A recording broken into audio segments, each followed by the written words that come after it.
কি বলতে পারবো, আমি আর তো কিছু বলার নেই। উঠছে তো, সারা ভারতবর্ষে উঠছে। আপনি যেটা বলছেন সেটা সারা ভারতবর্ষে উঠছে। অফকোর্স 100%। যাদের ইনঅ্যাকশন হয়েছে তাদেরও শাস্তি হওয়া উচিত, সবাইকার শাস্তি হওয়া উচিত। তাদের ভেতরে একজন আইনজীবী আছে, আইনজীবী তো আইনের ওপর নয়, সেও জেলে যাবে। আইনজীবী হোক আর যেই হোক, তার জেলে যাওয়া উচিত।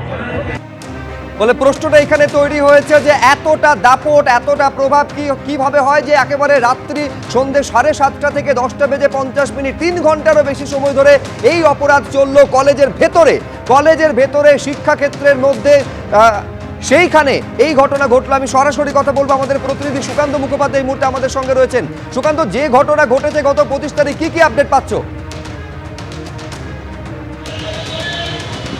দেখো, একেবারে সরাসরি তোমাকে ছবিটা দেখাবো। সাউথ ক্যালকাটা ল কলেজের ঠিক এই যে গেট তুমি দেখতে পাচ্ছ, যা কলকাতা পুলিশের তরফে আটকে দেওয়া হয়েছে, যেখানে ফরেন্সিক এক্সপার্টদের আসার কথা রয়েছে। ইতিমধ্যে তাদেরকে জানানো হয়েছে কসবা থানার তরফে, কিন্তু আজকেও এখনো পর্যন্ত কিন্তু নমুনা সংগ্রহের কোনো রকম আমরা দেখলাম না কোনো টিম আসতে।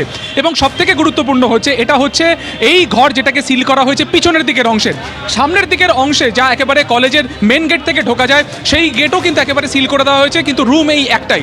প্রশ্ন উঠছে যে 7:30 থেকে 10:50 3 ঘন্টারও বেশি সময় ধরে একেবারে ঢোকার বা এন্ট্রান্সের একেবারে যে ঘর, সেখানে একজন মহিলার উপরে যে অত্যাচার করা হলো, একজন ছাত্রীর উপরে এরকম মারাত্মক ধরনের ঘটনা হলো, সেই সময় কেউ কোনো রকম টের কেন পেল না?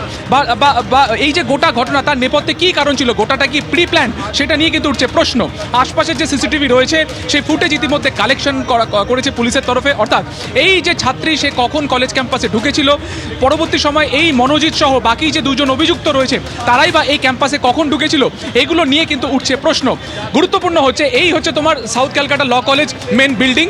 সামনে ঠিক আমার ঠিক বাঁদিকের অংশে যেটা রয়েছে সেটা হচ্ছে মেন রাস্তা, এবং এখান থেকে 200 মিটার দূরে হচ্ছে কসবা থানা। অর্থাৎ এই রাস্তা থেকেই কিন্তু শুরু হয়ে যাচ্ছে বিল্ডিংয়ের গেট, এবং এখান থেকে মেন গেট থেকে ঢোকার পরই কিন্তু সেই ঘর যাকে সিল করে দেওয়া হয়েছিল, এবং সেখানে 3 ঘন্টা 20 মিনিট ধরে একজন ছাত্রীর উপরে এই ধরনের নির্যাতন করা হলো, অথচ কেউ কোনো টের পেল না। এটা নিয়ে কিন্তু উঠছে প্রশ্ন। অবশ্যই উঠছে কিন্তু নিরাপত্তা সংক্রান্ত বিষয়েও প্রশ্ন। তোমাকে যে পিছনের দিকের গেটটা দেখালাম, তোমাকে একবার সামনের দিকের অংশ দেখানোর চেষ্টা করবো। ক্যামেরা দীপ্তেন্দু দেখাবে। এই হচ্ছে মেন গেট থেকে তুমি দেখতে পাচ্ছ সামনে সেই দেওয়াল যেখানে মনোজিতের নামে সেখানে কিন্তু পোস্টার রয়েছে। এবং যদি বাঁ দিকে একটুখানি প্যান করানো যায়, এই হচ্ছে মেন গেট। অর্থাৎ মেন গেট থেকে ঢুকে ক্যাম্পাসে ঢোকার একেবারে যে সরাসরি যে গেট রয়েছে সেইখানের ভেতরেই কিন্তু অত্যাচার করা হয়েছে। ফলত এখান থেকে অহরহ ছাত্রছাত্রীরা যায় বা ফ্যাকাল্টিরা যায়, তারা কেন কোনো রকমভাবে টের পেল না, সেটা সবথেকে বড় প্রশ্ন। কেউ কোনোভাবে টের পেলেন না কেন?